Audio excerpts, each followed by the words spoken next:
அண்மை செய்தியை பார்த்து வருகிறோம்.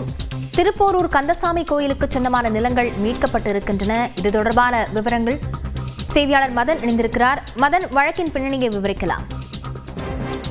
திருப்போரூர் கந்தசாமி கோவில் மற்றும் ஆலவந்தார் அறக்கட்டளைக்கு சொந்தமான 550 ஏக்கர் நிலங்கள் ஆக்கிரமிப்பில் உள்ளதாகவும் அவற்றை மீட்க வேண்டும் என்று ஏற்கனவே வழக்கறிஞர் ஜெகநாத் என்பவர் உயர்நீதிமன்றத்தில் ஒரு வழக்கை தாக்கல் செய்தார்.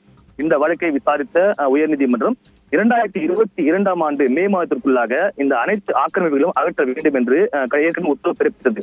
ஆனால் இந்த உத்தரவின் அடிப்படையில் இதுவரைக்கும் ஆக்கிரமிப்புகள் அகற்றப்படவில்லை என்று தெரிவித்து வழக்கறிஞர் ஜெகநாத் சென்னை உயர்நீதிமன்றத்தில் தமிழக அரசுக்கு எதிராக ஒரு நீதிமன்ற அவமதிப்பு வழக்கும் தாக்கல் செய்திருந்தார்.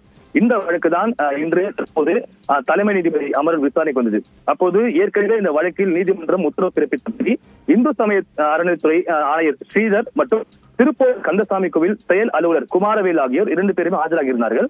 மேலும் இந்த கந்தசாமி கோவிலுக்கு சொந்தமான 700 கோடி ரூபாய் மதிப்பிலான சுமார் 226 ஏக்கர் விவசாய நிலங்கள் தற்போது ஆக்கிரமிப்பிலிருந்து மீட்கப்பட்டுள்ளதாக அறநிலையத்துறை தரப்பிலிருந்து ஒரு அறிக்கையும் தாக்கல் செய்யப்பட்டது.